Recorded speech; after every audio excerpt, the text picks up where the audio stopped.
शिवसेनेचा सुवर्ण काळ असो वा अडचणीचा काळ असो, या काळात कडवट शिवसैनिकांनी साथ दिली ती उद्धव ठाकरेंना आणि अशा परिस्थितीत महानगरपालिकांची निवडणुकीची घोषणा आहे ती झालेली आहे. मात्र कोल्हापुरातील राजकीय परिस्थिती पाहिली तर ठाकरेंच्या सेनेला किमान 7 ते 8 जागांवर जागा वाटपाचा फॉर्म्युला ठरल्याचं समोर येते. अद्याप जरी जागा वाटप जाहीर झालं नसलं तरी शिवसेने उद्धव बाळासाहेब ठाकरे यांच्या शिवसेनेत कुठेतरी नाराजी दिसते आणि हाच कडवट शिवसैनिक आहे तो आपल्या सोबत आहेत. आपण त्यांच्याशी बातचीत करतोय. काय परिस्थिती आहे महानगरपालिकेमध्ये? काँग्रेस, राष्ट्रवादी, शरदचंद्र पवार पक्ष आणि उद्धव बाळासाहेब ठाकरे यांचा पक्ष एकत्र लढण्याचा विचार करतोय. मात्र जागा वाटपामध्ये कुठेतरी नाराजी आपली दिसते. काय एकूण मागणी होती आणि काय व्हायला पाहिजे? शिवसेना हा 1986 पासून कोल्हापुरात रुजलेला. आजपर्यंत शिवसेनेचे 5 आमदार, 2 खासदार निवडून आलेले आहेत. अशा पक्षाला आज काँग्रेसला ज्यावेळेला गरज होती त्यावेळेला पक्षाच्या आदेशाने सर्व शिवसैनिकांनी प्रामाणिकपणे प्रयत्न करून काँग्रेसचा प्रचार या ठिकाणी केला. पण आज ज्या वेळेला ही कार्यकर्त्यांची निवडणूक आहे, आज ज्या वेळेला कार्यकर्त्यांना काहीतरी द्यायला लागते, त्यावेळेला तुम्ही जर हात आकडता घेणार असाल तर आज कार्यकर्ता जगला तर पक्ष जगणार आहे. आमचा सामान्य शिवसैनिक आज जर मोठा झाला तर पक्ष मोठा होणार आहे. आणि आम्हाला आज कार्यकर्त्यांसाठी आम्ही यासाठी बोलतोय आज की खरं म्हटलं तर काँग्रेसने आम्हाला सन्मानजनक जागा दिल्या पाहिजे. ज्या वेळेला माघार घ्यायला लागते त्यावेळेला आम्ही घेतलं ना माघार त्यावेळेला, पण आज आमच्या कार्यकर्त्यांसाठी त्यांनी सन्मानजनक जागा या सोडल्या पाहिजेत. तुम्ही अशा पद्धतीने जर करणार असतील तर आज शेवटी काय आमचे संपर्क प्रमुख आज कोल्हापुरात काल आलेले आहेत. त्यांनी एक कमिटी पण यासाठी केलेली आहे. जो काही निर्णय घ्यायचा ते संपर्क प्रमुख किंवा वरिष्ठ लेवलला घेतला जाईल. पण शिवसैनिक म्हणून भावना अशीच आहे की सन्मानजनक जागा जर मिळाल्या नसतील तर आपण स्वतःच्या ताकदीवरती लढू. पण काहीतरी कुठेतरी 5-6 जागा घेऊन आपण स्वतःच हे करण्यात काय अर्थ नाही. आपल्या ताकदीने जो काही निर्णय होईल तो शिवसैनिक लढायला समर्थ आहे. त्यामुळे आमची लढायची तयारी आहे, फक्त पक्षाने आदेश द्यावा आम्हाला. ज्यावेळी लोकसभा आणि विधानसभा निवडणुकी एकत्र लढण्याचा निर्णय झाला त्यावेळी खरा क्लेम जो होता तो शिवसेनेचा होता. मात्र या ठिकाणी दोन्ही जागा काँग्रेससाठी सोडून उरावर दगड ठेवून शिवसैनिक या ठिकाणी राबला. आता काय वाटतं? कारण काँग्रेसला ज्यावेळी काय प्रत्येक निवडणुकीत आश्वासन काँग्रेसकडून मिळत आलेलं आहे, मात्र द्यायच्या वेळी कुठेतरी दबाव तंत्र वापरलेलं दिसतंय. काय एकूण नेमकी परिस्थिती? खरं तर पहिलं म्हणजे शिवसैनिक कुठल्या दबावाला बळी पडत नाही. लोकसभेचा विषय सन्मान्य पक्षप्रमुख राजवाड्यावर आले, त्यांनी आदेश दिला की मान गादीला द्यायचे. त्यामुळे काँग्रेस म्हणून आम्ही मतदान केलं नाही.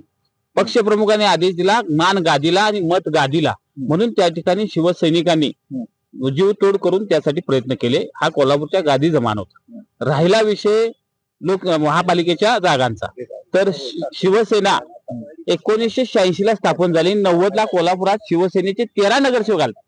सन्मान्य आमदार तत्कालीन दिलीप देसाई, सुरेश साळुंखे यांच्या नेतृत्वाखाली 13 नगरसेवक कोल्हापुरात आलते. रामभाऊ फाळके साहेब महापौर पदावर लोकसभेला शिवसेनेनं उभारते. त्यामुळे शिवसेना हे शहराला नवीन नाही. त्यामुळं आघाडीमध्ये त्यांनी किती जागा द्यायच्या काय द्यायच्या ह्या त्यांचे सन्मान्य संपर्क दुधवडकर साहेब आले, ते त्यांच्याशी चर्चा करतील आणि सन्मानजनक जागा घेतील. पण शिवसेनेला गृहीत धरायचा कोणी प्रयत्न करू नये. शिवसेना गृहीत धरायचा प्रयत्न केला तर शिवसैनिक हा आपल्या मूळ पदावर येईल आणि मग शिवसैनिक काय असतो हे कोल्हापूर शहराला दाखवून देईल. खरं पाहायला तर काल दुधवडकर साहेबांशी चर्चा झाली. कुठेतरी रोष जो आहे तो या जागा वाटपावरून दिसला. अपक्ष उभारतो अशा पद्धतीचा इशारा देखील काही जणांनी दिला. एकूणच जर चित्र पाहायला गेलं तर एक तर स्वतंत्र निवडणूक लढवा किंवा सन्मानदारक जागा जो मिळवा अशा भूमिकेत दिसला, नाहीतर शिवसैनिक संपून जातील अशी भावना देखील काही कार्यकर्त्यांनी व्यक्त करतात. शिवसेना संपवायला बरेच आली आहे. शिवसेना कधी संपणार नाही, शिवसैनिक संपणार नाही. आज महाराष्ट्रामध्ये सुद्धा उद्धव ठाकरे शिवसेना पक्षाचे 425 नगरसेवक निवडून आले आहेत मशाल चिन्हावर. त्यामुळे जिवंत आहे. कुणी किती आणि एका बाजूला दुसऱ्या बाजूला सत्ता संपत्ती साम दाम दंडभेद असताना विरोधी पक्षात असताना सुद्धा 425 शिवसैनिक हे नगरपालिकेमध्ये निवडून आले. शिवसेना संपत नाही, संपणार नाही आणि ते संपण्याचा प्रयत्न कोण करू शकत नाही. शिवसैनिक सक्षम आहे. तुम्ही निश्चित काळजी सोडा. आमचे संपर्क खंबीर आहेत. ते आमच्या कोल्हापुरात शिवसेनेला सन्मानजनक जागा मिळवून देणार म्हणजे देणारच.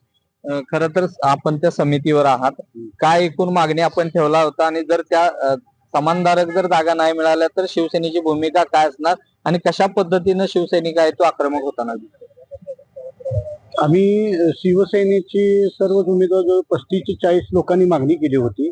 आमच्या 33 जागांची मागणी आपण आपल्या शिवसेनेचे जिल्हा प्रमुख माननीय रविकरणजी इंगवले साहेब यांनी आणि शहर प्रमुख सुनील मोदी आणि सर्वच कमिटी मेंबरांनी त्यांच्याकडे मागणी केली होती महाविकास आघाडीच्या माध्यमातून.